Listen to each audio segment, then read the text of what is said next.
बिस्मिल्लाहिर्रहमानिर्रहीम। अगर आप किसी दुकान, मकान या प्लाट का बयाना करना चाह रहे हैं तो याद रखें, बयाना करने से पहले अगर एक से ज़ायद जो है उसमें मालिक है, यानी एक मकान है उसमें आप 2 बहनें और 2 भाई मालिक हैं और आप उसे सेल करना चाह रहे हैं, तो सेल करने से पहले, बयाना करने से पहले जो है अपने दीगर बहन भाइयों को पहले इत्माद में लें और उसके बाद बयाना करें।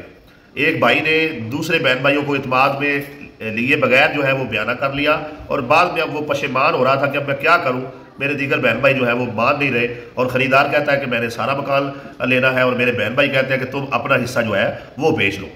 तो इन तमाम मुश्किलात से, परेशानियों से बचने से पहले आपको चाहिए कि अगर आप बयाना करने जा रहे हैं तो आप दीगर बहन भाइयों को इत्माद में लें, उनको साथ बिठाकर बयाना पकड़ें और अपने पैसे खुद रखें और बाकी जो उनकी रकम बनती है उनको दें। सबसे मुश्तरका जो है वो एक स्टाम्प करवा कर जिसे आप वो प्लाट या मकान शेयर कर रहे हैं उसको दें, ताकि सारे मामला जो है वो क्लियर हो। अक्सर बहन भाइयों को इत्माद में लिए बगैर बयाना करने के बाद आपको मुश्किलात का सामना होता है और कभी मुश्किलात रेट की होती है और कभी वो कहते हैं कि आपने हमसे पूछना भी गवारा नहीं किया।